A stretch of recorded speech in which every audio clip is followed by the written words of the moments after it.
Bəli, bizi dinləyən hər kəs salamlayıram. Qarşıda çıxış eləyir. Mən Məmmədov Tural və qismət olsa bugünkü dərs izahı müddətində qarşınızda olacağam. Bilirik ki, artıq sabah qəbul imtahanıdır və biz bu qəbul imtahanında hansı tipdə suallara birbaşa fikir verməliyik. Biz qəbul imtahanlarına baxsaq 2003-cü ilin, 2023-cü ilin üzr istəyirəm, qəbulunda belə bir sual var. Ümumiyyətlə bu faylın tam adı məsələsi həmişə imtahana düşən sualdır. Və faylın tam adı nə idi? Məsələn, belə bir fayl əvvəlcədən burada qoymuşam ki, biz bunun tam adını nəzərdən keçirdək.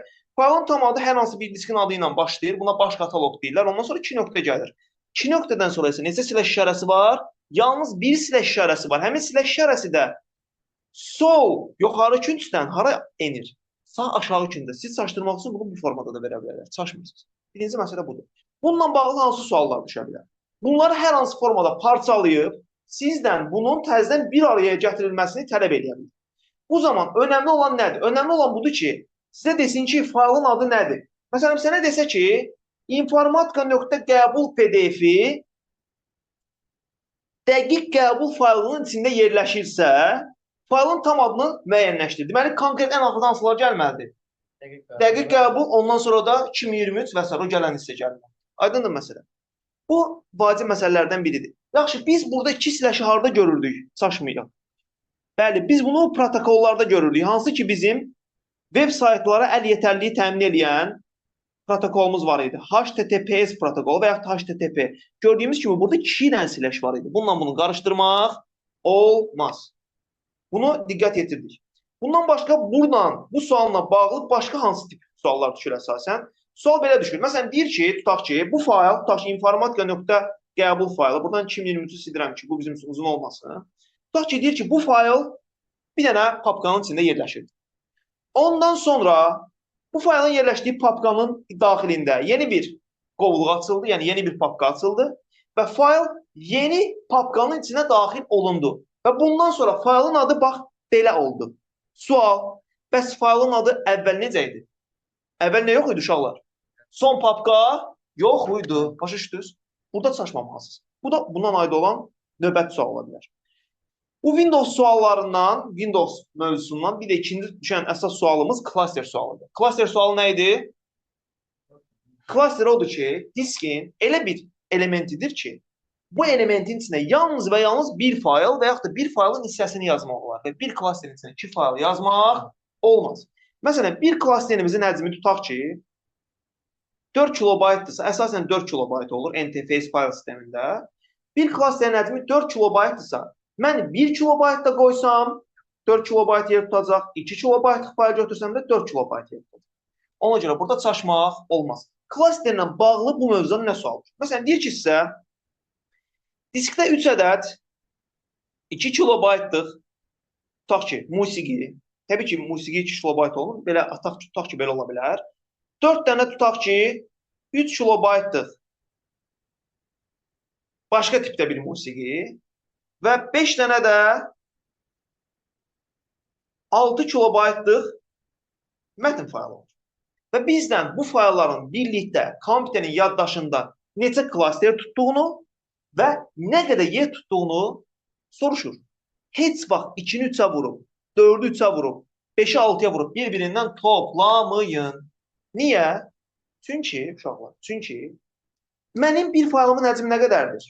2 kilobayt. Amma bir 2 kilobayt üçün mən nə qədər yer götürməliyəm diskdən? 4 kilobayt götürməliyəm.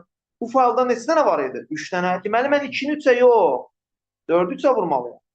Burada yenə bir faylım 3 kilobaytdır, yenə bir dənə 4 kilobaytlıq klaster götürməliyəm. Neçə dənə 4 kilobaytlıq klaster lazım olacaq? 4 dənə fayl vardı, 4 dənə. Eyni qayda ilə burada 5-i yerləşdirmək üçün neçə dənə, üzr istəyirəm, 6-nı yerləşdirmək üçün neçə dənə 4 kilobayt lazımdır? Bir dənə 4 kilobayta yerləşməyəcəkdir, 2 dənə 4 kilobayt götürmək. Onda 6-nı yerləşdirmək üçün 8 kilobayt lazımdır. Yəni 2 dənə 4 kilobayt və yaxud 8 kilobayt lazımdır. Bundan neçə dənə lazımdır mənə? 5 dənə lazımdır, bəli. İndi səndən soruşsa ki, ümumi bunlar yaddaşda nə qədər yer tutar, nə edəcəksən? Bunları bir-birinə vurub toplayacaqsın. Bu birinci tip sual. İkinci tip sual. Səndən soruşacaq ki, qardaş, bu fayllar hamısı birlikdə diskdə neçə klaster yer tutarlar? Bunların neçə klaster tutduğunu tapanda bu fayllar üçün neçə dənə klaster lazımdır? Ümumisində 3 dənə. Burada ümumisinə 4 dənə lazım oldu. Burada birinə 2 dənə lazım oldu. Ümumilikdə də 5 dənə var idi. 5 vurulsun 2. 10 dənə də burada lazım oldu. Ümumilikdə isə 10 dənə burada, 4 dənə burada, 14, 3 dənə də burada, 17 dənə klaster lazım olacaq. Belə sual sala bilir. Bir də uşaqlar, biraz da bunu çətinləşdirmək üçün Windows əməliyyat sistemi mövzusundan düşən ən vacib sual budur ki, faylların genişlənməsi. Yəni, sənə deyəcək ki, konkret olaraq mən diskdə tutaq ki, musiqi fayllarını saxlayıram. Konkret olaraq mən mətn fayllarını saxlayıram. Və yaxud da mən başqa tipdə bir fayl saxlayıram. O zaman biz bilməyə məcburuq ki, hansı genişlənmə, hansı faylın genişlənməsidir. Bunun üçün də mən qısa sizə təkrar elətdirmək üçün o hissəni öz yazdığım kitabdan açacağam və siz oranı qəşəng bir dənə təkrarlayacaqsınız. Deməli, açırıq buradan, biraz kompüterdə fayl çox olduğundan biraz uzun çəkə bilər, amma maksimum sürətlə çıxmağa çalışacağıq. Dokument papkasına daxil oluruq. Burada bizim kitab papkamız var. Bunun içində kitab mövzular, redaktörü və s. Son versiyalar, son fayllar gedir. Və biz bilirik ki, əməliyyat sistemləri neçənci fəsildir? 7-ci fəsildir, düzdürmü? 7-ci fəsil açıram. Və orada uşaqlar, bax, bu bizə çox vacib. Bu isə hamı tərəfindən tez əzbərlənir. Hamı bir səni tez əzbərləsin. Yenə deyirəm, bunu imtihanda görmə ehtimalı çox böyükdür. Çox böyük. Comex nə faylıdır?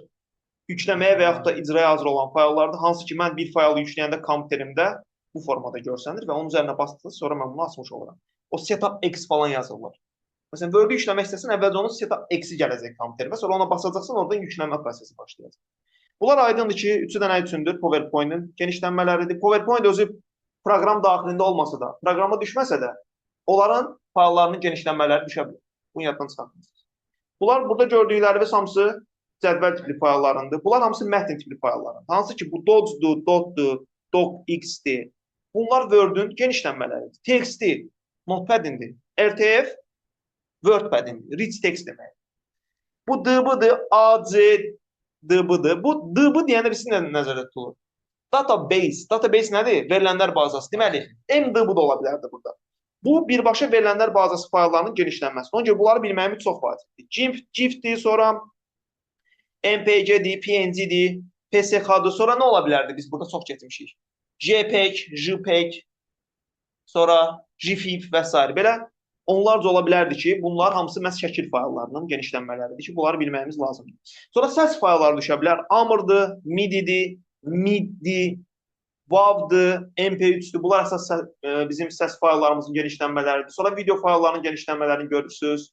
AVI-dir, MPG-dir, MP4-dür. Bunlar çox düşür uşaqlar. FLV bir də AVI. Bunları çox yaxşı bilmək lazımdır. Sonra sistem fayllarıdır, zip, rar və s. Bunlar isə arxiv fayllarıdır. Zaten biz bilirik ki, zip proqramı, rar proqramı arxivdən çıxartmaq, bir də arxivə salmaq üçün proqramdır. Ona görə bizə bunlar asan olacaq. HLP, yəni help sözündən götürülüb. HTML, HTML-dəki biz məsələn HTML proqramında bir dənə web səhifə düzəltsək, onun genişlənməsi nə olacaq? HTML olacaq. Bu hissəni də məncə təkrarladınız. Bu mövzudan düşə biləcək bütün sualları biz artıq qarşılamışıq. Bəli, gənclər, davam edirik. Yenə imtahana düşən və düşə biləcək suallar haqqında danışmağa davam edirik. Mövzularımıza baxdıq. Artıq növbəti bir mövzumuza keçirik ki, bu HTML. HTML mövzusundan bildiyimiz kimi ən vacib olan təqlərin nə iş gördüklərini bilməkdir ki, bu bizim üçün çox vacibdir. Və təqlər həmişə imtahana düşür. Məsələn, imtahana düşən əsas təqlər hansılardır? Bütün təqlərdir. İmtahana demək olar, bütün təqlər indiyə qədər həmişə düşübdür. Ona görə bizim HTML-i nəzərdən keçirmək üçün ən başlıca görməli olduğumuz iş təqləri təkrarlamaq. Ona görə açıram sizinlə təqləri. Təqləri çox qısa bir müddətdə asanlıqla təkrarlayırıq. Ondan sonra da öz işimizə davam edirik. Hamısı düşür. Nə qədər? O, elə bir yox ki, demək olar düşür. Hamısı düşür. Konkret deyə bilmərik ki, bu təqi düşəcək, bu təqi düşməyəcək. Ən çox cədvəl düşür. Bir xeyli imtihan olur. 2 dəfə imtihan nəzərə olduğunu nəzərə alsaq, əgər 2 şans, 2 şansın hər biriniz ERI, ERK. İlk dəfədir ki, bir imtihan olur. Əvvəllər 2 imtihan olurdu. Hər dəfə ERK, ERI olmaq. Ona görə bizim bir xeyli sual görmüşlüyümüz var.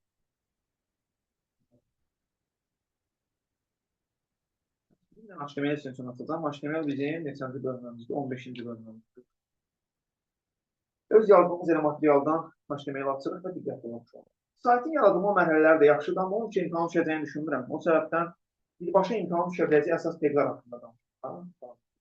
B təqrasantdır, nə edir? Qalın yazır. B, növbəti sətrə keçmək üçündür. Məcburi keçir. Abzas yaratmır. Sadəcə növbəti sətrə keçir. Sanki Word-də elədiyim hansı funksiya oxşuyur? Shift Enter basıram, abzas yaratmadan növbəti sətrə keçir. Odur. Bəs P nə üçündür? Yeni paragraf yaratır. Strong qalın yazır. Bəs bundan fərqi nədir? Strong yazdırılmış, seçdirilmiş ifadədir və o həm də axtarışlı çıxan ifadə. Yem nədir bəs? Yem ilk kimi necə yazır? İtalit yazır, yəni əyri və yaxud da maili və yaxud da kursiv yazır. Amma fərqi odur ki, strong kimi necə yazılır? Axtarışda çıxan, yəni seçdirilmiş yazılır. Onu bilirsə altdan xət çəkmək, haşa nə edir? Bir dənə kütüqi xət çəkir. Baxın, bunu bənzər bir xət çəkir. Bu altdan xət çəkir, onu bilirsiniz. B, buyurun. P. P paragraf, növbət səhərdə növbət paragrafı çəkir. Sonra bir şey bilməlisiniz. Cütdədirlər, bax, tək teklər. Məsələn, P həm altı ilə bağlı. Haşer, tək tekdir. Bir dənə işləm. Bir dənə fuqə. P cütdədir, həm altı ilə bağlı. U cütdədir. Buyuru, tək tekdir. Bir dənə yazırsan, bağlanmağı falan yoxdur. Sonra uşaqlar, atribut məsələsi var ki, atributun imtahan düşmə ehtimalı çox böyük. Atribut nədir? Atribut, tegin daxilində istifadə olunan elementlər. Məsələn, burada mən sizə bir neçə atribut nümunəsi verəcəm. Atributun nümunə verib, ondan sonra qaydacam məsələsi. Atribut nümunələr əsasən budur. Məsələn, elə table'ın atributları var. Table'ın atributlarına məsələn border göstərir. Border, kağız sərhədlərinin qalınlığı bu bir atribut. Table əsas tegin içində olan bir obyekt. Body'nin də atributları var. Hansıdır bu atribut? Məsələn, base color, arxa fonun rəngi atributudur. Text, mətnin rəngi, bax, body'nin atributudur. Body'nin bağlamamış içində işləndir. Necə border və ya table'ın içində işlənmişdir, onun kimi. Sonra, burada ola bilər A-link, V-link və s. Bunlar da body'nin atributudur. V-link nədir? Açılandan sonra geri qaydanda olan rəng A-link. Üzərinə basanda olan rəng, link basılmamışdan əvvəl. Yəni, normal linkin varsa, o linkin rəngindən rəngdə onu V-link demək. Üzürsün, link demək. V-link demək, geri qaydanda olan rəngdir, A-link üzərinə basanda olan rəngdir, link isə özünün rəngidir. Sonra background nə idi? Arxa fona şəkil qoymaqdır. Yenə bax, görürsən ki, background body'nin nə idi? Atributdur. Image əsas tegdir, şəkil düzəltmək üçündür, şəkil qoymaq üçündür, daha doğrusu. Şəkilin atributları hansılardır? CSV-dir, altdır, white'dir, height'dır. CSV nə üçündür? Faylın tam adını buraya yapışdırırsan, faylın tam adı haqqında bayaq video qoymuşam, ona baxarsınız. Tam adını buraya yapışdırırsan, alternativ yazı odur ki, əgər problem çıxsa bunu qoymaq lazımdır. White hadisə eni uzunluğu bir şəkildir. Bunlardan onların yenə dediyim kimi atributları. Təkrarlamadığımız cədvəldir. Cədvəl dediyim kimi table tagi ilə başlayır. Table'ın içində iki dənə əsas tagləri var. TR-lərdir, bir də TH-lardır.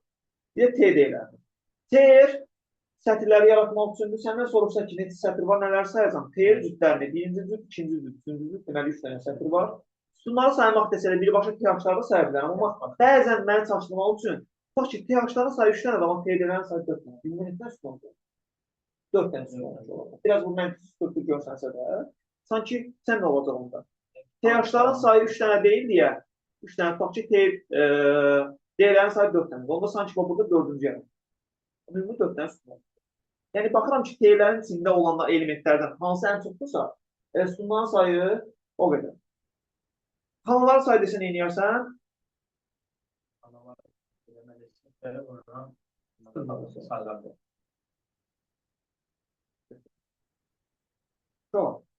Bir də verilənlər bağlasın. Sütunların sayı soruşanda elə birinci sütun var deyə ID olan, olma sayı. Hamısı sayı. Amma sətirlərin sayını soruşanda başlıq sətiri nə görmüsən? Saymısın. Ən yuxarı sətir sayılır. Ad, soyad məsələn olanı, onun sən sütun kimi, üzrsən, sətir kimi saymısın. Çünki o başlıq sətiridir və o cədvəlin daxilində əmələ gəlmir. Elə o cədvəlin harasındadır? Yuxarısında öz hazır formadadır.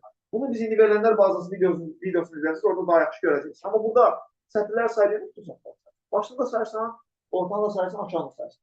Amma verilənlər bazasında bu başlıq olan sənəyə sayırsan. Onda burada neçə sətr var? Verilənlər bazasının aspektindən baxsaq. 2 dənə sətr var. Neçə sütun var? 3 sütun. Burada bir dənə ayda olsaydı neçə sütun var? 4 dənə sütun. Çünki aydın yerinə inirəm, sayıram. Xana desələr neçə xana var? Verilənlər bazası baxımından baxsaq 6 xana var. Burada baxsaq 9 xana. TH ilə TR-in nə fərqi var idi uşaqlar? TH dediyimiz kimi qalın yazmaq üçün, TD isə normal yazmaq üçün. TR isə TH-ların bir növ belə düşün uşaqlar. TR TH-ları özündə saxlayan hissədir. Yəni sətir TR-dir, TH və TD-lər isə həmin o TR-lərin içində. Buradan düşə biləcək sualları qarşıladıq. Sətir sayını soruşur, sütun sayını soruşur, qalın yazıla biləcək hissələri soruşur. Ən çox düşən sual. Nömrələnmiş siyahı hansıdır? Nişanlanmış siyahı hansıdır? Nömrələnmiş siyahı nə ilə bəli, o elinə yaradılır. Nişanlanmış siyahı bu elinə. Nömrələnmişə ikinci adla nə deyirlər? Nizamlanmış. Nömrələnməmişə nizamlanmış. Və yaxud da nişanlanmış. Məsələn, baxın, UL nömrələnmişdi mi? Nişanlanmışdı mı? Nişanlanmışdı. Baxıram ki, nişanlıyır. Amma OL nömrələnmişdir. Yenə hər ikisi daxilində nə işləmir? Elite təqlər işləmir. Elite oradakı sətirləri göstərir. Sonra izahlı siyahılar da düşə bilər. İzahlı siyahıları yada salın ki, DL, DT və DD-lərin köməyi ilə düzəlir. DL izahlı siyahının ümumiyyətlə yaradandır. DT izah olunacaq obyektiv. DD isə onu izah. Beləliklə HTML-dən də düşə biləcək sualları qarşıladıq. HTML-dən əsasən 2 sual düşür. Bir də uşaqlar, düşən sual da belə ola bilər. Mənim bastığım link məni nə yapar? Link yadda saxlayın ki, A hərfinə yaradılır. A yaradıldı, A bağlandı, yeri gəlmişkən, burada hərf nədir? Atributdur, yoxsa teydir? Atribut. A-nın atributu. Burada elektron təhsil sözünə basanda nə baş verəcək? Buradakı istas var. İndi burada aslanın nə olmağı, burada nə yazılmağından yox. Buradakının nə olmağından. Pov.az yazılıb, əvvəldə də HTTPS varsa, deməli bu bir nəyə keçid edir? Sayta keçid edir. Amma yox. Görürsünüz, bax burada taglər HTML yazılıb. Genişlənməm nədir? HTML-dir. Deməli, lokal web səhifəyə keçir. Yox, burada PNG yazılıbsa, şəklə keçir. İstəsən burada bayraq rəsmini yazsın, istəsən musiqiyə qulaq yazsın, istəsən videomuzu yazsın, fərqi yoxdur. Yəni, asacaq şey nədir? Şəkil. Bir də uşaqlar, linkin əvəzində şəkil qoymalıdır. Yəni, burada linkin özü nədir? Gördüyünüz kimi. Şəkildir. Çünki A-ların arasında mən normalda link qoyurdumsa, linkin adını yazırdımsa, indi burada A-ların arasında nə var? Bir şəkil var. Yəni, konkret olaraq, sənə sual soruşsa ki, hansı variantda şəkilə basdıqda nəsə açılır, bax ki, musiqi açılır, şəkil açılır, video açılır, onda mən deyəcəm ki, o belə olmalıdır. Ortasında bir dənə image. İmace yox, ha. İmc olmalı. İmace adı bir tek yox. İmace adı bir tek var. Bax, imc var. İmace yoxdur da, bu tek imace yaza bilir. İmace suallar görə bilərsiniz. O tek ada düşübdür. Sonra dimin özündə sınavlara düşübdür bəzi hallarda. Belə uşaqlar, HTML-dən düşə biləcək bütün sualları qarşıladıq, HTML qoyuruq kənara. Sonra digər düşə biləcək bizim mövzumuz, təbii ki, nədir? İnformasiya təhlükəsizliyidir. İnformasiya təhlükəsizliyidir. Demək olar ki, düşən sualların böyük əksəriyyəti məhz nədəndir? Sezar şifridir. Sezar şifri çox maraqlı sualdır, amma zaten bir şey deyil zaten suallar. Zaten siz Sezar şifrini işləməyi bilirsiniz. Yəni, indi biz qəbulların və sınavların içində Sezar şifrlərinə aid olan bir neçə sual nəzərdən keçirdək ki, sizin bunu işləmək təcrübəniz təzələnsin. Və burada Sezar şifri var mı? Ola bilməz olmasın, yəqin biz görmürük. Sezar şifrinin düşmədiyi qəbul demək olar ki, adresi bir yerdə var. Sezar şifri qəbullarda olur. Görürsən işləməyə sualı. Biraz sualı. Sezar şifri sualı haradasa buralarda olmalıdır. 10 ehtimal sual aşağıdır. Qəbul.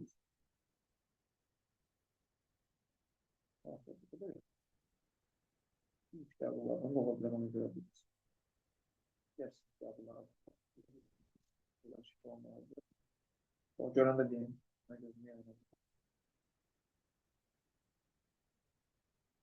Ne demek ya bunun için nəsə göstərir.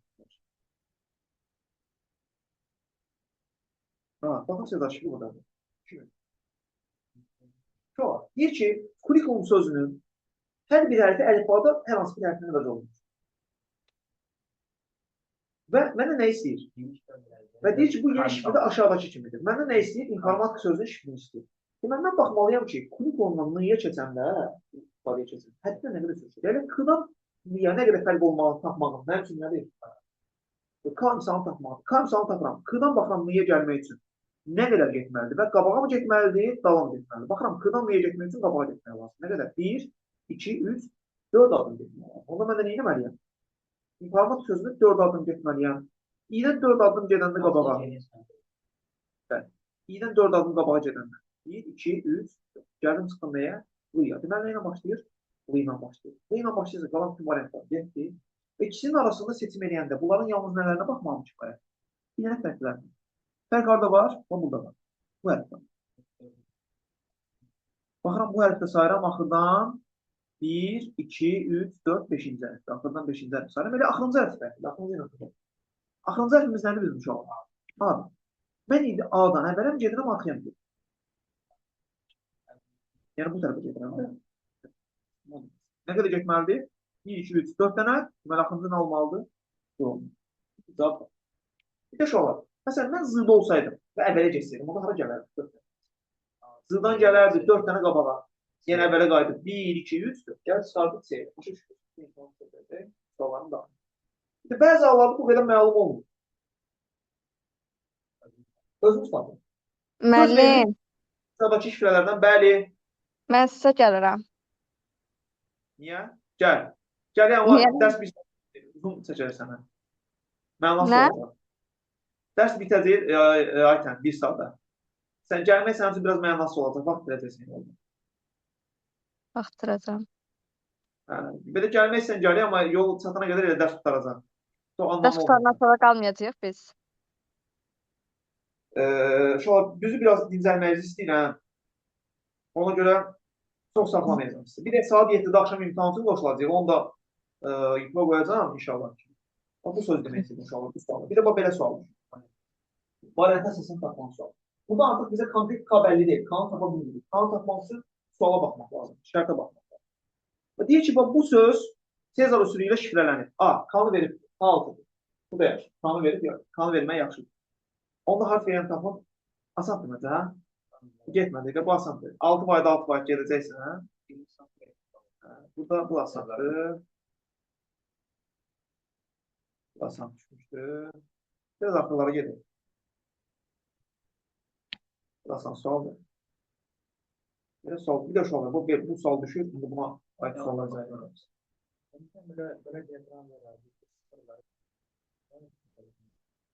Bunu sıfırlanır. Gələ buna baxmaq istəyirsiniz. Mənə deyir ki, burada neçə dənə sıfır olduğunu tapdım. Neçə dənə var? 1, 2, 3. Bax, görürsünüz, təpəni tapdırsan eynirəm. 1, 2, 3. Təpəni saymalım. 3, 4, 5, 6, 7, 8, 9, 10, 11 dənə. 11 dənə. Onda 11-in 11-ə cədvəl var. Bu cədvəldə neçə xana var? 121 dənə xana. Bu 121 dənə xananın içində mən sıfırların sayını istəyirəmsə, sıfırların sayından nəyin sayını çıxmalıyım? Birlərin sayını çıxmalıyım. Bunun üçün tillər sayını. Nə qədər tutmalıyım? 1, 2, 3, 4, 5, 6, 7, 8, 9, 10, 11, 12, sayıram. 13, 14, 15, 16, 17, 18, 19, bir də 20. 2 verdi sualı. Nəcə bu haqqda məsələn 100% yəni? 100% aşağı. Saçmalıq şansım yoxdur. 100%. 20 dənə də nəyin var? Kimin var? 20 dənə kim? 2 verir. Əgər bu 20 2 istiqamətli olsaydı, həm bu tərəfə bir əmələ gətirərdi, həm də bu tərəfə bir əmələ gətirərdi. İsə bir əmələ göstərdi. 40 dənə bir əmələ gətirərdi. Amma görəm ki, neçə istiqamətlidir? Bir istiqamətli olsa isə bir əmələ gətirər. Hərəsi bir dənə bir əmələ gətirir. Yəni 20 dənə bir əmələ. Onda 121 dənə də neçə nəsil bildir? 20 dənəsi bildir, neçə nəsi sıfırdır? 101 dənəsi. Bunu elə baxaq. Qrafoid elə ən çətin sual budur. Sonra yolların sayı tapılması məsələsi var. Gəlin onunla baxaq. Ona deyək, dövrələrin sayı demirlər, dövrələrin sayı. Dövrələrin sayı. İndi gəlin belə düşünək. Deyir ki, mənə tutaq ki, A-dan çıxıb K-ya gələn yolların sayını tapır. A-dan K-ya yolların sayını tapıramsa, ay nəsə deyirəm. Deyirəm. A-dan B-yə yol var mı? Var. B-yə başqa yolda yoxdur. Ona görə D1'dir. B-dən D-yə bir dənə yol var. D-yə başqa gələn yolda yoxdur. D1'dir. Sonra F-i tapa bilərəm mi artıq? F-i tapa bilərəm çünki F-ə gələnlərin üçünü də bilirəm. Bir dənə buradan, bir dənə buradan, bir dənə buradan 3 dənə gəldi. Sonra C-ni tapa bilərəmmi? Yox, tapa bilmərəm çünki aşı tapmam lazımdır. Y-ni tapa bilərəmmi? Tapa bilərəm, amma əvvəlcə C-ni tapmalıyım. C 1'dir. Onda Y neçədir? Ay sağ ol. 2 dənə buradan gəlir, 3 dənə də buradan gəlirsə 5 dənə. Taşmır. Buradan gələnlərin sayı üstə gəlir, buradan gələnlərin sayı üstə gəlir, buradan gələnlərin. İndi artıq mənim yenə C-ni tapmam mümkün deyil. Çünki əvvəlcə nəyi tapmalıyam? H tapmalıyam. H-a cəmi bir dənə yol gəlir. O daha da Y-dən, o da neçə oldu? 5 oldu. Artıq mən buranı tapa bilərəm. Buranı tapsam 3 dənə buradan gəlir, 1 dənə buradan gəlir, 4, ay sağ ol, 10 dənə də buradan, 14. Artıq mən nəyi tapa bilərəm uşaqlar? İ'ni tapa bilərəm. İ'ni tapsam 10, bu da 14, bəli 24. Buradan I 24 ise J de 24'tür. Kanı tapsam 24 tane buradan, 24 tane buradan. Bu asan. Şimdi bunu düşebileceği sual nedir? Diyelim ki size A'dan F'e getməliyəm. K olsun. A'dan K'ya getməliyəm. Qrafını düşebileceğiniz sual budur. A'dan K'ya get. Sol üçü qoya bilər. 1. A'dan K'ya hər hansı təpədən keçərək get. Keçməlisən. Keçmədən mümkün deyil. İkinci sual.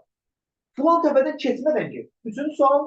Filan təpədən keçib, filan təpədən keçmədən. Ən çətin bu da ona görə gəlin bundan başlayır. Filan təpədən biraz asandan başlayaq yaxşı. Onu da belə deyək. Filan təpədən keç. Keçmədən keç daha çətin. Filan təpədən keç. Deyirəm ki, məsələn, A'dan K'ya gedəndə tutaq ki, hansı təpədən keç, D'dən keçər. Bu daha çətin. Ona görə bu da. D'dən keç deyirəmsə, deməli, D'dən keçməyən bütün təpələr neyniyəcək? Hamısını. Bax, mən C-yə gedəndə, C-nin D-dən keçmə ehtimalı var mı C-dən gedən təpə? Yox. C neynədir? Sonra, bax, uşaqlar, bu A-dan Y-yə gedən T-nin D-dən keçmə ehtimalı var mı? Yoxdur. Ümumiyyətlə, A-nın D-dən keçmə ehtimalı var mı?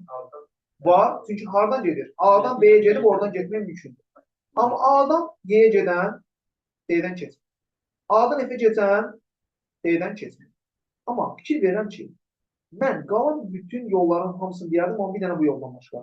B-dən F-ə gedən yol D-dən keçirmi? Bu da getmir. İndi baxıram, A-dan B-yə get, B-dən paylanılır bu tərəfə. Elə bunlar belə gedəndə də buradan keçir. Elə gedəndə də buradan keçir. Qalan bütün yollar hardan keçir? D-dən keçir. Onların hamısını neynə? Hesab. A-ya deyirəm yenə 1. B-yə bir dənə yol gəlir. D-yə artıq neçə yol gəlir? Yenə bir dənə yol gəlir. F-ə bayaq bir dənə deyil, amma bir dənədir. Niyə? Çünki yalnız hardan gəlmir? D-dən gəlmir. Bütün qiyməti deyil. C-yə buradan da keçib D-dən gəlmək olur, buradan da keçib D-dən gəlmək olur. Hər iki halda D-dən gəlmək mümkündür, ona görə buna deyəcəm. Ki, amma hələ yeni nəyi tapmalıyam? Yeni də tapmalıyam. Yeni qiymət neçədir? 1-dir. Onda H-da tapıram əvvəlcə düz deyirsən. D-dən. A-dan keçən vaxt D-dən getmir, mən üzərinə xətt çəkirəm. D-dən keçərək getməli. Bax, bu D-dən keçmədən gəlmiş olur A-dan gələcək. İndi H-ı tapmalıyam ki, sonra G-ni tapmam, bundan düz deyir. H-ı tapsam, H-ı yalnız bir dənə yol gəlir, o da G-dəndirsə, onda H 1-dir, onda G neçədir?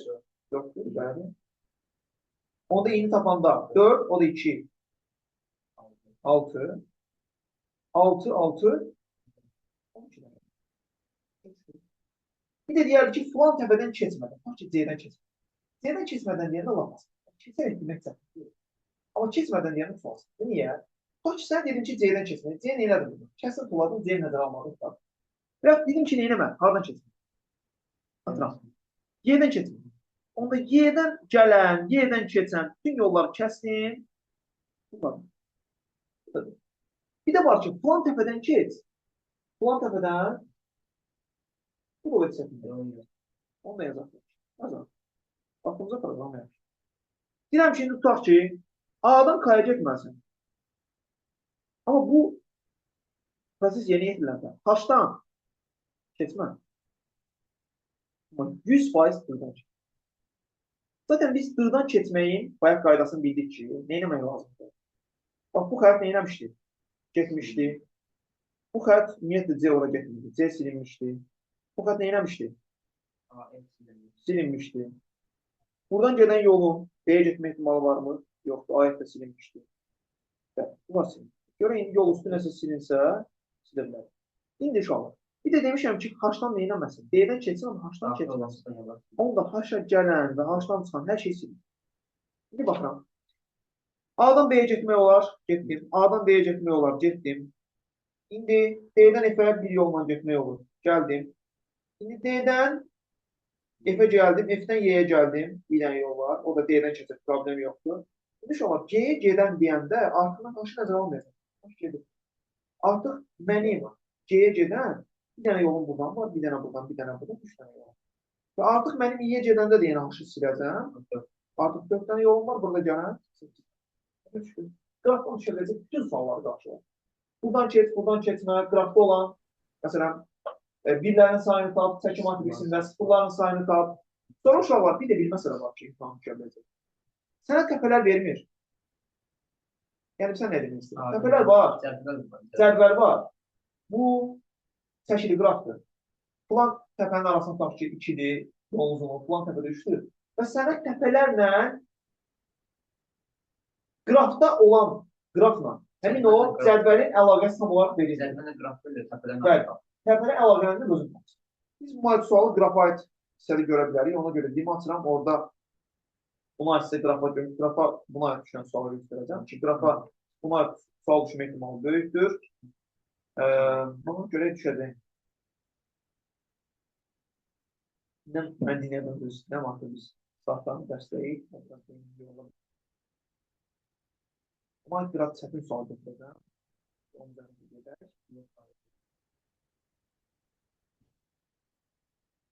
Artıq. Burada üçüncü var. Bakın, çok sualsı bu belə suallarını verir. Sonra eynən bu suallarını verir. Bu sualda tam başa düşəcəksiniz. İndi mənə bir dənə gördüyünüz kimi qraf verildi və belə bir əlavə verildi. Çəkim matrisi. Və məndən nə istəyir? D məntəqəsindən B məntəqəsinə qədər və F məntəqəsindən A məntəqəsinə qədər olan yolların neynə? Sayın. Uzunluqlarının cəmi. Mən hər işini tapmalıyım, sonra bunları cəmi. İndi aydındır ki, burada hər bir təpə, buradakı hər bir elementdir. Bir elementi bir elementdir. Burada mənim ən asan tapma üsulum budur ki, qonşularının nəyinə var? Sayına var. C neçə qonşusu? 2. Y neçə qonşusu var? 3. D'nin 3. D'nin 2. F'nin 3. D'nin 2. A'nın neçə qonşusu var? 3 qonşusu. Bir qədər bunun çətin oldu uşaqlar. İstəyirəm əvvəl biz bunu bir asanlığından. Baxın, heç bir fərq yoxdur. 3 olanların sayı var, 2 olanlar var. Və konkret bir dənə, məsələn, yoxdur ki, onun konkret tapım ki, bu falan. Yenə tapa bilərik. Yenə baxacaq ki, hansının qonşuları tutaq ki, 3 qonşuludur. Məsələn, burada yalnız A3-dür ki, bütün qonşular necə qonşuludur? 3 qonşu. Buna baxacaq. Və yaxud da yalnız burada deyildi ki, 2 qonşusun 2 neçə qonşuludur? 3 qonşuludur. Üçdür. Və belə həm mən buradan B-ni tapa biləcəm, həm A-nı tapa biləcəm asanlıqla. Bunları dilimizdə necə tapacaq? Müəllim, Bəli. 2 qrafda düşə bilər. Bir imtahanda ikisi də düşə bilər. Yəni 2 dənə qraf sualı. Bəli. Yox, qrafda əsasən qrafa sualı bir sual düşür imtahanda. Yəni o qədər çox sual düşdüyünü düzü görmür. Ona görə biz bir sual gözləyirik. Bu tipdə sual düşmə ehtimalı uşaqlar birinci daha böyükdür. Bir bu tipdə sual düşmə ehtimalı daha böyükdür. Bir də siz hansı böyükdür? Bayaq dedim, plan təpədən keçir, plan təpədən keçmir. Burada düşmə ehtimalı var. Bayaq da bayaq saydıqları. İndi gəzsə, bax burada baxırıq. Bir ki mənə neynə? F məntəqəsindən H məntəqəsinə qədər olan yolun uzunluğunu bir uzunluğunu tapıyaq. Yenə yolların sayını yazacağım burada. Tillərin sayını yazacağım. təpələrin yanına. Məsələn, B-nin 3 dənə pili var yazdım. A-nın 3 dənədir. Y-nin artıq neçə dənə uşağı var? 4 dənədir. D-nin 3 dənədir. F-in 3 dənədir. C-nin 2 dənədir. Bunun 2 dənədir. Bunun da 2 dənədir. Diqqətlə baxın. Y-nin 4 dənədirsə, başqa 4 dənə olan var mı? Yoxdur. Deməli, hansının 4 dənə qonşusu varsa, qısa konkret, o bizim, bəli, olacaq Y təpəmiz. Və 28-in görürəm 4 dənə qonşusu var, onda bizim o nə təpəmiz olacaq? Y təpəmiz. 28 Y təpəmiz. Artıq mən 28 baxıram. 28-in qonşularına baxıram. 28-in qonşularının hamısı hamısı 3 dəfədir. Hamısı 3 dəfədir, görürsən. Onların içində bir dənə 2 dəfə olsaydı, deyərdim ki, bu, görmürsün, hamısı 3 dəfəsi var, 28 axı 7. 7 də dostlar. Yox, 7 neçə qonşusu var? 4 dənə qonşusu var. 28 neçə qonşusu var? 4 dənə. Deməli, 28 7. Bunu açıq tapdım. İndi baxıram 28-in, yəni yeni qonşularının içində. O hamısının 3 qonşusu var. Və 28-in qonşularından elə 3 qonşular var ki, onların arasında bir dənə neçə qonşulu var? 2 qonşulu var. Belə bir münasibət başqa adresa varmı? Yoxdur ki. 2 dənə 3 qonşulunun arasında bir dənə neçə qonşulu gəlsin? 2 qonşulu gəlsin. İndi mən baxıram ki, ümumiyyətlə burada 2 qonşular tapam. 2 qonşular hansılardır? M4-dür. M4-ün qabağına bir dənə tərəfə qoyuram. Sonra M4, sonra M2-dir, bəli. Başqa? M7. Tamam. Bu şahmat. Baxacaq ki, onlardan hansının 3 qonşulu qonşuları var? İndi M6 nədir? Dedi. Onu necə tapırsan? M6'nın 2 qonşusu var. Aha. M6'nın qonşusuna baxaraq ay, sağ ol. Bax, uşaqlar. Beynin qonşularına baxıram. Beynin qonşuları 3 qonşulu var. 4 qonşulu var. Bu münasibəti ödəyən yox. Başqası yoxdur. Və 2 qonşulu qonşusu da yox. Deməli, artıq mən beynin kim olduğunu müəyyənləşdirə biləcəm. M-neçə dedim İmran? M6. Bəli. M6-nın mən B olduğunu müəyyənləşdirə bilərəm. Kim yoxlayaq? Doğrudan da M6-nın neçə qonşusu var uşaqlar gördüyünüz kimi? Özünün 3 qonşusu. Bu qonşular hansılar? M3'dür. M3'ün neçə qonşusu var? 3 qonşusu var. O birisi qonşusu hansıdır? M5'dir. M5'in özünün neçə qonşusu var? 3 qonşusu var. Digər hansıdır? M8'dir. Onda 4 qonşusu var. Deməli, 100% var. Bu hansıdır? M6. Və mən artıq bilirəm ki, həm M6 ilə qonşu olsun, həm də M8-dən qonşu olsun. Üstə gəl, özü neçə qonşu olsun? Neçə dəfəli olsun? 3 dəfəli olsun. O bizim artıq nəyimiz olacaq? D-miz olmuş olacaq. İndi baxaq, həm M6 ilə qonşuluğu olan, həm də M8 ilə qonşuluğu olan. Baxıram, görün, nəyin həm M6 ilə, həm də M8 ilə qonşuluğu var? Kimin? M3 var mı uşaqlar? Bəli. Var. M6 ilə M8 ilə qonşuluğu olan 3 qonşuluğu M3'dür. M3'dür. M3'dür. Mənim M5-dir. Məsələ var ki, həm də nəyin belə bir münasibəti var? A-nın da belə bir münasibəti var. Çünki A-nın da doğrudan da qonşularından 3 dənə qonşusu var ki, birinin 3 qonşusu var, birinin 4 qonşusu var, birinin 2 qonşusu var. Burada D-nin də eyni məsələsi var. D-nin də yenə 3 qonşusu var. Bu tərəfdən 4 qonşusu var, buradan da 2 qonşusu var. İndi uşaqlar, bizim yenə deyirəm, burada çıxış yolumuz buradan C-ni tapmaqdır. C elə bir 2 qonşuludur ki, onun 2 tərəfində neçə qonşulu olsun? 3 qonşulu olsun. Baxıram, 2 qonşularım kim idi? M4 idi, sonra M2 idi, M7 idi. M4'ə baxıram, M4'də neçə qonşusu var? 2 dənə qonşusu var və bunlardan bir M1'dir. M1 neçə qonşusu var? 2 qonşusu var.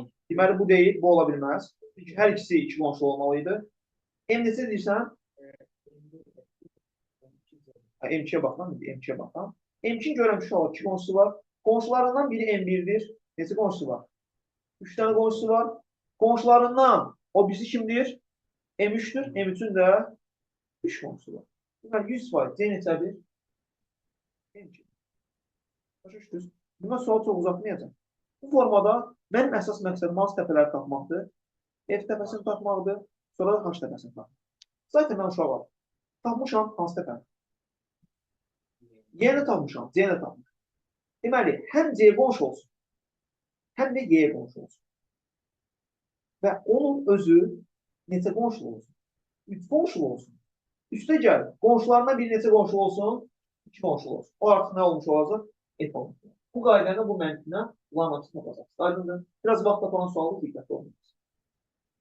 İzah eləməyə çalışırıq deyə bütün sürətimizi istifadə etməyəcəksiniz ki, izaha da kifayət eləmək. Başa düşdünüz imtahan düşə növbəti sualına və necə hesablayacaqsınız? Deməli, qonşu münasibətlərinə baxırsınız və bunlarla cavabı tapmağa çalışırsınız. Bu qrafayda olan sual. Görün, indi buradan kim çıxdı? Özlem burada, Leman burada. Deməli, uşaqlar, qrafaya düşə biləcək bütün sualları qarşıladıq inşallah ki, bayaq mən hansı mövzudaydım? Sezar şeklində. Yəni, informasiya təhlükəsindən suallar. İnformasiya təhlükəsindən aid burada asan suallar var idi. Bir qədər əvvəldən gəldik ki, bəlkə burada bir çətin sual görərik. Görək indi varmı, yoxsa yox. Zaten adi sual tapmaz. Görün burada görsüz deyərsiniz. Evdə məsələ məsləhət görərdim ki, Python təkrarlayın. Python'un funksiyalarını təkrarlayın. Yox, def zaten şanlı bir şey deyil. Defdə misal əlindən baxmalısın. Çünki sən misal əlindən baxarsın, birazdan baxacaq. Təkrarlama olduğun orada məsələn insert funksiyasına eş görür, count funksiyasına eş görür. Orada başqa hansı funksiyalar var?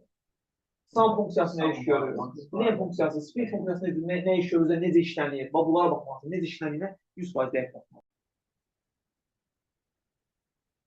Bəli, izaha davam edirik və izahımız davam edir informasiya təhlükəsizliyi mövzusu.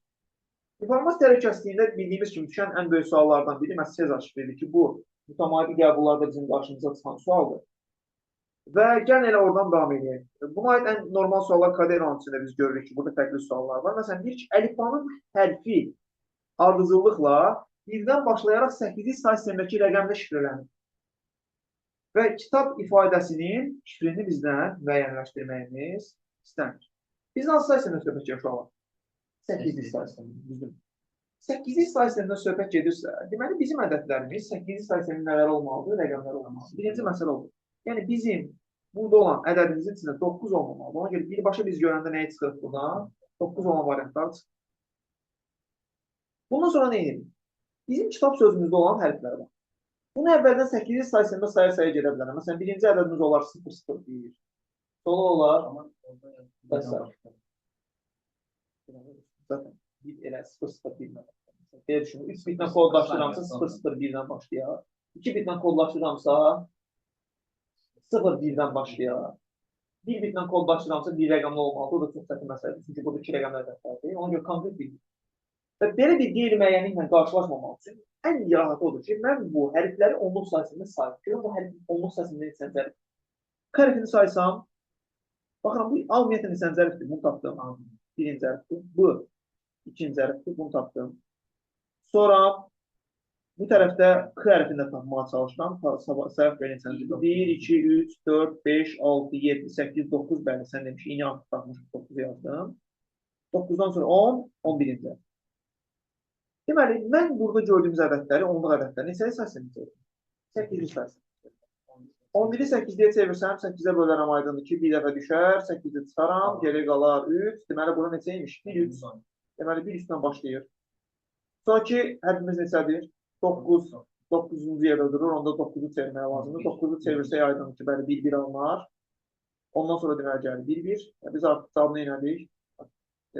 9 olmamalıdır və 1, 3, sonra 1, 1 gəlmir. Başa düşürüz uşaqlar.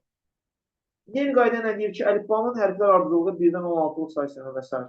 belə davam edir. İnformatik ifadəsinin şifrini müəyyən edir. Yenə sayarım hərfləri. Onluqdan neçə edəlim? 8. Bəli, i hərfini bayaq da saymışdım. Yenə saysam, yenə 8-ci olacaq aydındır ki. Sonra f hərfini saysam 1, 2, 3, 4, 5, 6. Bir 9'dur. Hə, yeni bayaq 9 saymışdım. Yine 9 saymışdıq, yenə 9 qoyuram. Sonra f-nın 6 olduğu məndə bəllidir. Bunlar bəsdir yoxsa, onun ünlü onu müəyyənləşdir, ondan sonra baxar. Adına baxar. İndi 9 elə 16 sayəsində neçədir? 9-dur. 9-dan başladığını görürəm. Üçüncü hərfi isə bizdə 6-dır. 6 elə 6 oldu. Amma bir məsələ var. Ortadakı hərfləri bilmirəm. Bir hərfidir, bir rəqəmdir, iki rəqəmdir. Konkret qərar verəndə. Onca mən ortadakını tapmalıyım. Bunu tapmalıyım. Bunu tapsaq, biz artıq bayaq k-nı saymışdıq. Təzədən saymağa məncə gərək yoxdur. K-nın neçə olmuşdur ömrəsi olar? 11 idi. K-nın ömrəsi 11 idi. 11, 12, 13, 14. Ne oldu 14? Deməli, mən 14-ü çevirməliyəm. 14-ü də çevirəndə aydındır ki, 16, 14-ün qiyməti nədir? 14-ün qiyməti nədir? 14, 16-dan 14-ün bir qiyməti var, o da y-dir. Deməli, söhbət gedir burada y-dən. 9, y, 6-da olduğu üçün qaldı. Deməli, cavab oldu. Gördüyünüz kimi deyil. Bu asandır, buna baxmırıq.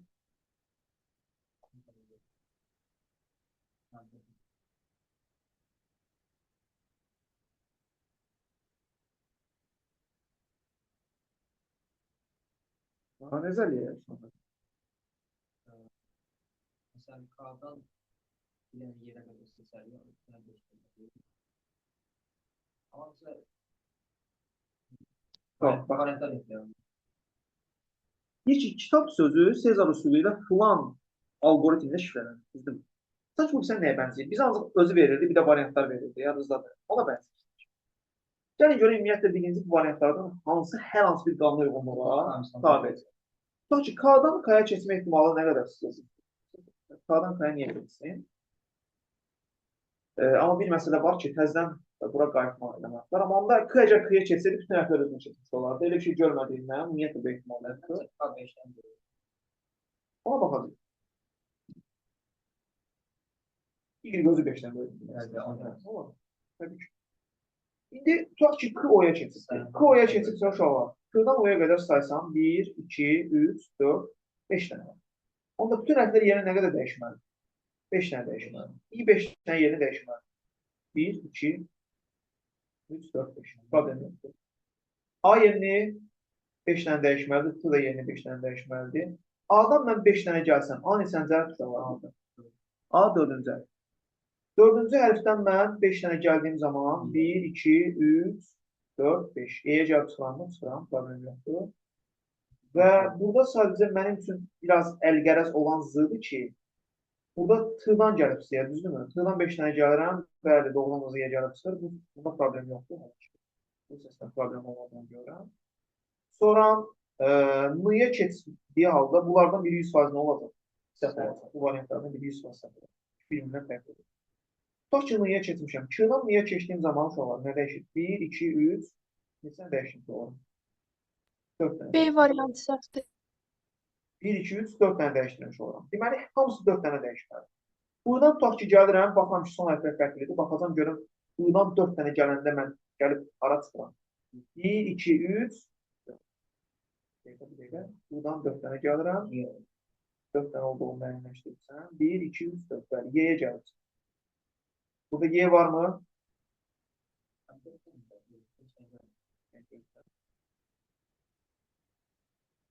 Baxın, biz K-dan niyə gəlməyə çalışdıq?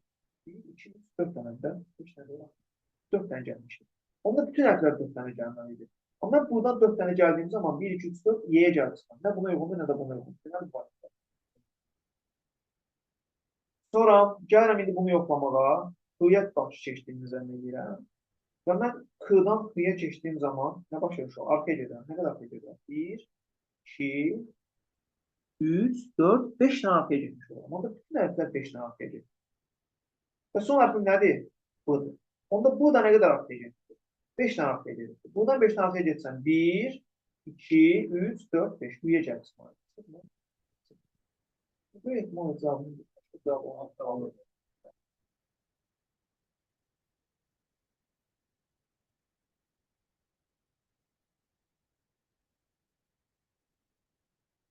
Etdik. Çünki istəyirsən bunu x, y bərabərlik üstəgəl dəyişəsən, alt məsələ yoxdur. Bütün qayda nə olmalıdır? Digər üçün olan dəyişiklik bütün hərflər üçün tətbiq olunmalıdır. Bu aydın məsələdir, ona görə bir cavabı istənilən olmalıdır. Deməli, uşaqlar, sizə bayaq bu sualı izah eləmək istəyirdim ki, Konkret K məndə verilmir. Neçə? Ancaq variantlar var. Neynə? Hərflər bir baxıram ki, hansıdır, hansı gəlir. Yəni, bu imtahan düşmüş sualı və düşmə ehtimalı yenə yüksək olan sual. Təbii ki, onda bu hissəsi yoxdur, amma bu hissəsini gördük, gərəkli olmadı. Artıq biz bu mövzudan da imtahan düşə biləcək sualları qarşıladıq. Sonra burada scripted'dir. Sonra nə var burada? Hacker'dır və Cracker'dır ki, bunlar düşmə ehtimalı var. Cracker nə edir? Bu proqramları funks edə bilən, sonraki scripted'dir. Başqasının proqramlarından istifadə edən, özləri proqram bilməyən. Hacker isə yəni, nüvəni hətta əməliyyat nüvəsi belə dəyişəcək qədər profesional formada proqramlaşmanı bilən adama verilən adı. Deməli, biz burada baxdıq informasiya təhlükəsizliyinə. İndi uşaqlar, biz istəyirəm ki, mən onunla paralel olaraq bir də viruslara baxarıq, o nəzəri hissələn. Düşmə ehtimalı əlbəttə var. Virusların növləri hansılardan, virusların bölgələri hansılardan, həkimlərdir, müfəttişlərdir, həkim müfəttişlərdir, sonra filtrlardır, yəni süzgəclərdir, detektorlardır və s. Çoxdur burada. Bunların zaten izahlarına da baxa bilərsiniz. Bunların düşmə ehtimalı var uyğunluq sualı kimi. Bunlar öz yerini saxlayırıq. Amma mən istəyirəm sizə nəyə öyrədim uşaqlar? Mən sizə öyrətmək istədiyim sual əsasən bu qlobal şəbəkələr mövzusu, yəni internet mövzusunda olan axtarış sualı. Axtarışda tapılan elementlərin arasında olan uyğunluq. Hansı ki, bunların içində mən bayaq buna aid sual görmüşdüm. Gəlin elə o sualdan daxil edelim. Ümumiyyətlə, biz 2 dənə düsturu bilməliyik burada. 2 dənəli üçün olan düstur, bir də 3 dənəli üçün olan düstur. 2 element üçün olan düstur belə idi ki, A çoxluğunda olan elementlərin sayı üstəgəl B çoxluğunda olan elementlərin sayı bərabərdir A ilə B-nin birləşməsində olan elementlərin sayı üstəgəl A ilə B-nin kəsişməsində olan elementlərin sayı. İndi siz burada riyaziyyatda bunların qabağını edin, yazırdınız. Biz ancaq zaten bunun ehtiyac yoxdur. Biz düsturu n-sız yazırıq. Amma düşünürük ki, burada n barəsi. Üstəlik üçün olan düstur necə, değil mi? Onu da D, onu da yazırıq. Üstəlik üçün olan düstur necədir? Deməli, A plus B plus C, yəni A çoxluğunda olan elementlərin sayı, üstəgəl B, üstəgəl C çoxluğunda olan elementlərin sayı, o bərabərdir. Bunların üçünün birləşməsi A, birləşmə B, birləşmə C. Qeyd edeyim ki, birləşmənin yerinə həmişə nə yazırlar? OR və yaxud da belə bir xətt qoyurlar. İnternet mövzusunda olan hissələrdən bir qədər izah verməyə çalışacağım. İnternet mövzusundan əsasən qlobal şəbəkələrdən belə sual düşür ki, çoxluqlar, onların kəsişməsi, birləşməsi, buradan tapılan elementlər və s. Bununla bağlı. Bundan dediyim kimi, bilməli olduğumuz 2 dənə düstur var idi. O düsturlar nə idi? A üstəgəlsin B bərabərdir, A birləşmə B, üstəgəl A kəsişmə B. 3 dənə olanları dediyim var. A üstəgəl B üstəgəl C, yəni A çoxluğunda olan elementlərin sayı üstəgəl B çoxluğunda olan elementlərin sayı üstəgəl C çoxluğunda olan elementlərin sayı bərabərdir. Onların üçünün birləşməsi üstəgəl, onların cüt kəsişmələri və çıxılsız üçünün birlikdə kəsişməsi. Yəni, qısa konkret yazsaq, 3 dənə üçün olanı yazıram ki, bizə lazım ola bilər. İndi bu sualda olmasa da, ümumiyyətlə belə suallarda lazım ola bilər. A, birləşmə B, birləşmə C. Sonra üstəgəl bunların cüt kəsişməsi, yəni A ilə C-nin kəsişməsi, üstəgəl B ilə C-nin kəsişməsi, üstəgəl A ilə B-nin kəsişməsi. Bunlardan nəyə çıxmaq lazımdır? Üçünün kəsişməsini çıxmaq. A, kəsişmə B, kəsişmə B, kəsişmə C-nin çıxmaq. Yaxşı yazmaq. A kəsişmə B, bu kəsişmədir uşaqlar, kəsişmə B-ni bunlardan çıxmaq lazımdır. Və dediyim kimi, hər hansı düz kəsişmənin biri 0 olsa, deməli, orta nədir? Hamısının kəsişməsi 0. Amma bəzi suallar var ki, onlar heç bir formada düstura uyğun gəlir. Məsələn, bu sual. Onda bu sualı həll eləmək üçün mən diaqram.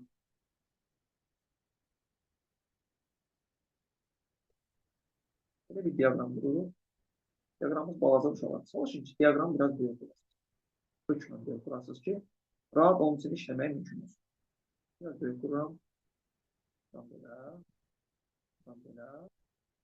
Yəni, başqa nə istəsəsəm ki, biz saçmayaq. Sarı, bura olsun mincə çevir. Bura olsun Lənkəran. Burada olsun bir Şirvan. Mənə nəyi veribdir? Bunların üçünün kəsişməsi nə qədər? 50. Mənə 50 bobra. Üçündə də olan. Tamam. Sonra nə veribdir mənə? Mincə çevirlə Şirvanın ikisinin kəsişməsi. deyir ki, mənə 300 olduğu bəllidir. Deməli, bu hissənin özü 300-dürsə, bura nə qədərdir? 250-dir. Bəli, 300 edir ki, bura 250. İndi uşaqlar, mənə lazımdır bir də bu verir. Bu nə? Deyir ki, Mingəçevir Şirvanın kəsişməsi. Mingəçevir Şirvanın kəsişməsini mən başqa bir rənglə qeyd edəcəm. Tutaq ki, bu rəng olsun. Mingəçevirlə Şirvanın kəsişməsi arasında. Burayla nəyi birləşdirir? Mingəçevirlə Lənkəranın kəsişməsi. Nə bura? Və bunların deyir ki, ümumi cəmi nə qədər? Buranın ümumi cəmi nə qədərdir? 700. 700. Buranın birləşməsi 700. Yəni, bu burayla buranın birləşməsi 700. Və bura 300-sə, deməli, bura nə qədər edir? 400. Buranı da. Mənə nə istəyirdim? Mingəçevirlə Lənkəran. Düzdürmü? 450, 50 də burada var. 500. Bax, bura 300-dür, düzdürmü? Bura 300. Onda, bax, bu hissə nə qədər olacaq? 400 olacaq. Hə, düzdür. Bu hissə olacaq 400. Çünki 700 ümumi, bura qalır 400. Bura 400-dürsə, mənə də ümumi buraya lazımdır deyə. 400 burada, 50 də burada, 450 olmuş olur. Çünki mənə Mingəçevirlə Lənkəranın kəsişməsi var. Aydın olmuş olur. Bu formada bu sualları işləyirsiniz. Diaqram sualında belə edirsiniz. Diaqram olmayan sualda isə elə düsturu qoyub asanlıqla tapmaq. Dediyim kimi, hər hansı 3 kəsişmədən biri 0-dırsa, deməli 3-ün kəsişməsi də 0 olacaq.